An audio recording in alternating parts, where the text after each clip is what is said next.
Now Wazir A Tanfiz has some limited powers and he practiced these power with the permission of बादशाह। और हम देखते हैं वजीर ए तनफीज के पास कुछ सीमित अधिकार हैं और जो इन अधिकारों का प्रयोग बादशाह की अनुमति से ही करता है। And he is the supreme officer of finance department और वह वित्त विभाग का प्रमुख अधिकारी भी है। और जब कभी वकील अनुपस्थित होता था तो यह वजीर ए तनफीज उसकी जगह काम करता था। And when vakil was not present in the court then wazir e tanfiz officiate his post. Badshah Akbar was always in doubt with this post also. और बादशाह अकबर इस पद के साथ भी सशंकित रहता था। So he had been divided this post in many diwans और इसलिए उसने इस पद को भी कई दीवानों में बांट दिया। नंबर 1 पहला दीवान जो था इट वॉज कॉल्ड दीवाने खालसा। पहला दीवान दीवाने खालसा कहलाता था जो पूरे साम्राज्य की खालसा भूमि का प्रबंध करता था। That manage all the khalsa land of this particular dynasty. Second one was Diwan e Tan and दूसरा वाला दीवान ए तन कहलाता था।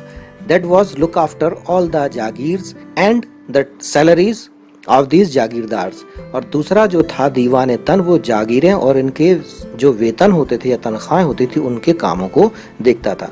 Third one was Diwan Buyutat and तीसरा वाला जो था वो दीवान बयूतात कहलाता था जो कि जो इंपीरियल फैक्ट्रीज थी या शाही कारखाने थे he look after the income and expenditure of these imperial factories और वो उनकी आय और व्यय का ब्यौरा रखता था। दीवान तवजी का काम सैनिकों का लेखा जोखा रखना था। Diwan tauji maintain the register और account of the soldiers and diwan sadat has a duty to maintain a register on religious account. और दीवान सादात का काम धार्मिक मामलों का लेखा जोखा रखना था। दीवान मुशरिफ और mushrif khazana was the chief treasury officer of central administration. यह केंद्रीय राजकोष का मुख्य अधिकारी होता था। Now third important officer we can see here was mir bakhshi. और अब हम यहाँ पर तीसरा मुख्य अधिकारी देखेंगे जिसे मीर बख्शी कहा जाता था। It was a chief of army और यह सैन्य विभाग का प्रमुख अधिकारी था। And it is appointed and he was appointed with the permission of बादशाह और यह बादशाह की अनुमति पर ही नियुक्त किया जाता था। And he was related to the army affairs department और वह सैनिकों से संबंधित विकास विभाग से संबंधित था। He had a duty to maintain or fix the salaries and organize the army और उसका काम सैनिकों का वेतन और उन्हें संगठित करना था। And he can also appoint them and he can also maintain the uniform और वो उनको भर्ती कर सकता था, उनकी जो हुलिया या उनकी ड्रेस थी उनको निर्धारित करता था। And he also fire off और cauterize the elephants of imperial army और वह हाथियों को जो शाही सेना के हाथी थे तो उन्हें दागने के लिए भी निर्देश करता था। And he arrange the artillery for the soldiers और वह सैनिकों के अस्त्र शस्त्रों का इंतजाम करता था। So all the works has been done by this particular department और सारे के सारे काम जो सैनिक और सेना से संबंधित थे वो इसी विभाग से होते थे। And when he declare a certificate name sarkhat then soldiers get their salary. और जब वो एक सरखत नाम का प्रमाण पत्र पर हस्ताक्षर कर देता था तब जाके सैनिकों को उनके वेतन मिलते थे। ही ऑल्सो मेंटेन और keep the list of mansabdar और वह मनसबदारों की पूरी सूची रखता था। And he present in front of बादशाह और वो बादशाह के सामने उस सूची को रखता था। And he was also a high class mansabdar और वो भी एक उच्च श्रेणी का मनसबदार ही था। Actually he was a conjunctive between बादशाह एंड मनसबदार और वह मनसबदार और बादशाहों के बीच में एक कड़ी का काम करता था। Now fourth important post was Khan e Sama और चौथा जो मुख्य अधिकारी था वो था खान ए समा।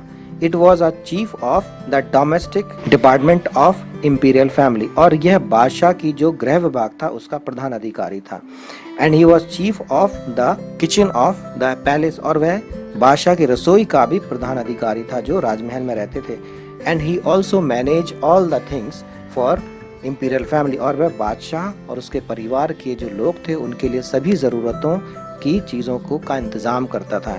And also maintain a register और उनका पूरा ब्यौरा भी रखता था। एंड ही मेंटेन और control all the workers and officers they work in palace, और जितने भी अधिकारी और कर्मचारी बादशाह के राजमहल में काम करते थे उन सब पर वो नियंत्रण रखता था। नेक्स्ट इम्पोर्टेंट ऑफिसर वाज सद्र उस सुदूर। सद्र उस सुदूर अगला मुख्य अधिकारी था। That was the second religious department officer after बादशाह, और यह बादशाह के बाद दूसरा प्रमुख धार्मिक अधिकारी था। उसका मुख्य काम धर्म और उसकी व्याख्या करना था। And he was the man who can elaborate और illustrate or interpret the religious methods. He was liable to manage the nourishment of all the religious persons or the wise men. और उसका काम धार्मिक और विद्वानों के पालन पोषण के लिए सारे इंतजामों को देखना था। And he had right to provide the revenue free land to these type of persons. और उसका मुख्य कार्य ऐसे विद्वानों और धार्मिक व्यक्तियों को लगान मुक्त भूमि प्रदान करना था। That is called सयूरगाल और मदद ए माश, और ये सयूरगाल या मदद ए माश कहलाती थी। Office of this Sadr was called दीवाने सादत, और इस सद्र सुदूर का जो कार्यालय था वो दीवाने सादत कहलाता था। Sometime this post has been removed, कुछ समय तक हम देखते हैं कि यह पद हटा दिया गया, जैसे अकबर और औरंगजेब ने अपने सदरों को अपदस्थ कर दिया। And we can see here that Akbar and Aurangzeb removed this post from his dynasty. Behind this there was a political reason, और इसके पीछे एक राजनीतिक कारण था। Next officer was Qazi ul Kujat और chief Qazi.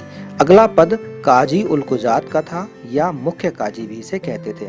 That was the chief of the judiciary department, और यह न्याय विभाग का प्रमुख अधिकारी था। He controlled all the judges in this dynasty, और वह साम्राज्य के सभी न्यायाधीशों को नियंत्रित करता था।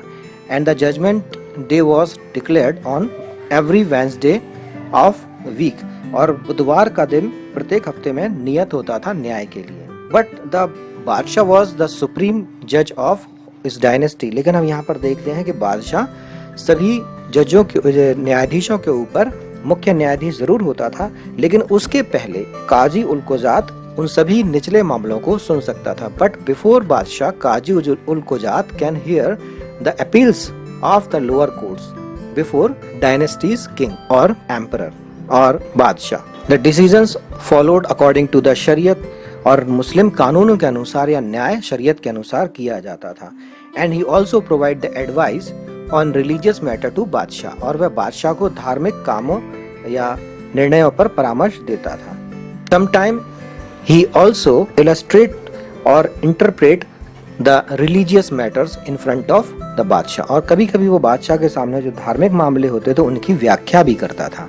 नेक्स्ट सेंट्रल पोस्ट वाज मुहत्सिब, और मुहत्सिब का पद इस मुगल साम्राज्य में एक और महत्वपूर्ण पद था, और इसका मुख्य कार्य था जन आचरण का निरीक्षण करना। And he watch over the moral attitude और एक्टिविटीज ऑफ द पीपल, और यहाँ पर वो उनके आचरणों को ध्यान में रखता था, और इसका उद्देश्य प्रजा के आचरण को उच्च और शुद्ध बनाकर रखना था। Main concept of this post to maintain the morality and purity in the activities of the citizens और people. As we know, Akbar and Aurangzeb prohibited all the liquor, gamble, dance, music, prostitution in his dynasty, और जैसा कि हम जानते हैं अकबर और औरंगजेब ने भी अपने हाथ से मदिरा, नृत्य, संगीत, जुआ खेलना और वेश्यालयों को बंद करा दिया।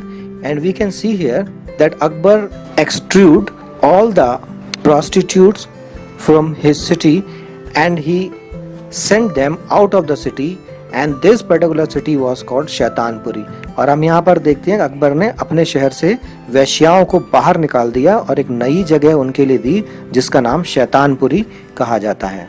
Next important post was Mir Atish, और अगला मुख्य पद मीर आतिश का था। मीर आतिश ऑल्सो कॉल्ड दरोगा तोपखाना, और यह दरोगा तोपखाना भी कहलाता था because he was the chief of the artillery department, और यह मुगल सेना के तोपखाने का प्रधान होता था, जिसे तोपखाने या आर्टिलरी की सारे सामान की इंतजाम और उनकी सुरक्षा की जिम्मेवारी थी। And he also manage all the things in artillery. Next post was दरोगा ए डाक चौकी, और अगला पद दरोगा ए डाक चौकी था। That was the chief of the postal department और डाक विभाग। यह डाक विभाग का प्रधान था and it was also a chief of the intelligence department, और यह गुप्तचर विभाग का भी प्रधान अधिकारी होता था। And he also provide the all the informations around the dynasty to the Badshah, और यह बादशाह को सारे साम्राज्य की सूचनाएं उपलब्ध कराता था। Many of the officers also had been appointed to assist him, और बहुत सारे अधिकारी इसकी सहायता के लिए नियुक्त किए गए थे, जैसे वाक्या नवीस, सवाने, हर निगार, खुफिया नवीस और हरकारे। ये सभी लोग इसके साथ इसलिए अपॉइंट किए गए थे कि वो उसे सूचना इकट्ठी करने में सहायता दें। And all the officers has been appointed like waqia navis, सवाने है, खुफिया नवीस, हरकारे also appointed to assist this officer and collect the information from around the dynasty. Now we have been seeing all the Mughal administration or central administration of Mughal Empire, and we can see here that this administration was totally depend on the king. और ये जितना भी साम्राज्य का जो केंद्रीय प्रशासन है, इसकी धुरी जो है वो राजा या बादशाह है। And without king they can not be do anything, and we can see here they all are dependent on Badshah, और ये सारे के सारे बादशाह के अधीन। सो इस तरह से हम मुगल केंद्रीय प्रशासन को समझ सकते हैं, और इस तरह से हमने मुगल केंद्रीय प्रशासन के बारे में जाना। Now we can understand the Mughal central administration.